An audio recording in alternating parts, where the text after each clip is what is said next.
Oh, hey there. I'm Brandon, and this is the Dirt Church Devotional. Have you ever gone on a diet or known somebody that went on a diet or maybe started an exercise regime?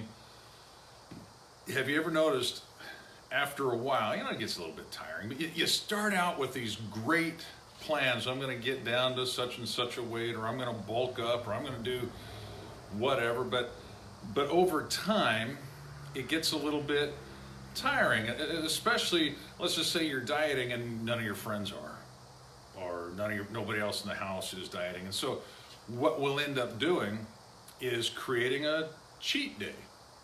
Cheat day, not so bad.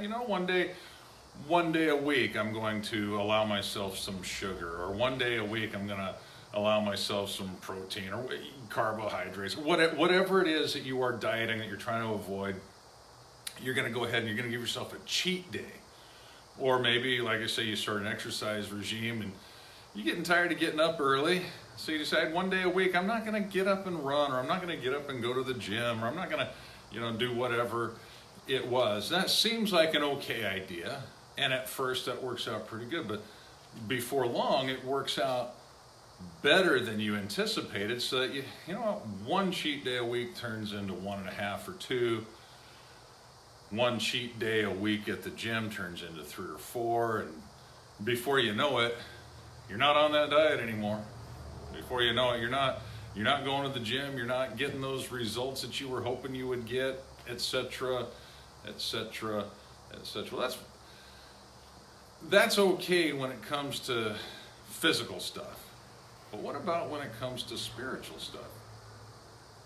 With all this COVID and stuff going on these days, and I'm not going to get deep into that. I'm just going to say this. With all the COVID and stuff, there's been a lot of churches that have had to, I don't want to say shut down, but they've had to change the way that they do things. They've had to go from meeting in person to meeting online.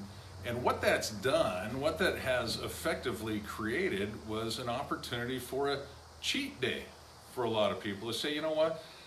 I can't go to church because my church is shut down, so I'll just take this week off. Well, then 1 week turns into 2, turns into a month, and the reality is almost all these churches that I know, they offer online services, and a lot of people say, yeah, well, I'll just catch it online. That's great if you do it.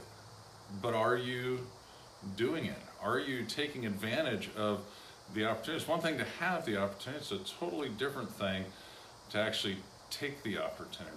Now, I know there's a lot of churches that can't meet, especially the bigger churches, it's just not feasible. But are you continuing to meet online? Are you continuing to get in the Word? Are you continuing to challenge yourself and challenge others, to encourage others to disciple and to be discipled? The writer to the Hebrews says, let us not give up meeting together, as some have, but let's do it all the more, even as you see the day approach.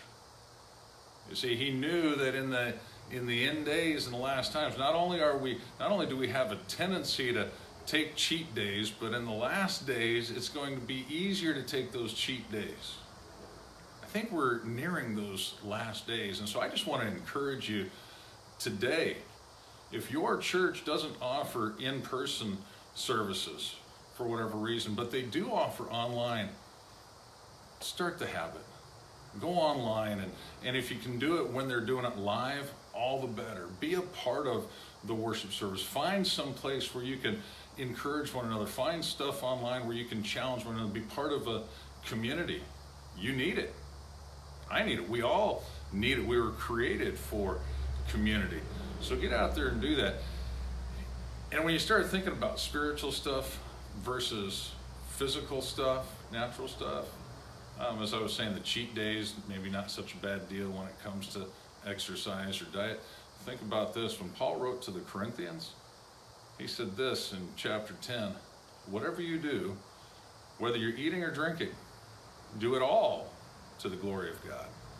So there really isn't any mundane, there really isn't anything for the believer that's not going to be spiritual. It's not going to be impacting us spiritually. you think about that, find a community, get involved, stay on top of it, draw close to the Lord, draw close to other believers. Let's quit cheating. Let's quit cheating. Have a great day. Think about that. I'll talk to you next time.